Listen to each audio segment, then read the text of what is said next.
Europe 1, 7h13. L'édito éco de Nicolas Barret, directeur de la rédaction des Échos. Bonjour Nicolas. Bonjour Thomas. Après 3 semaines de blocage, 3 semaines déjà, la situation économique devient intenable en Guyane, sur une économie qui est déjà très fragilisée. Oui, François Hollande d'ailleurs l'a dit lui-même, l'économie guyanaise ne doit pas être fragilisée plus longtemps. Depuis le début de la grève, le 25 mars, l'activité économique est paralysée. Il y a des pénuries de produits frais du fait du blocage du port de Cayenne.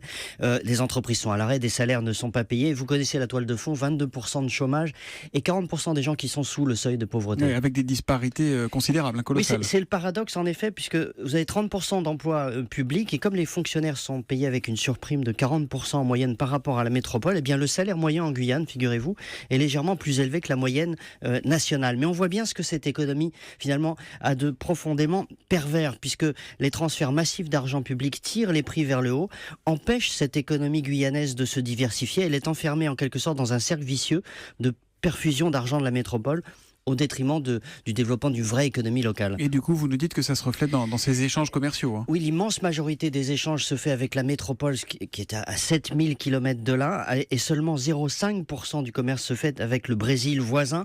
Et on retrouve le même problème au fond dans tous les outre-mer français. La métropole est coupable d'avoir maintenu ces territoires dans une situation de dépendance économique. Elle en fait des économies administrées. Résultat, les coûts sont plus élevés. L'économie locale n'est pas compétitive par rapport à la région qui l'entoure.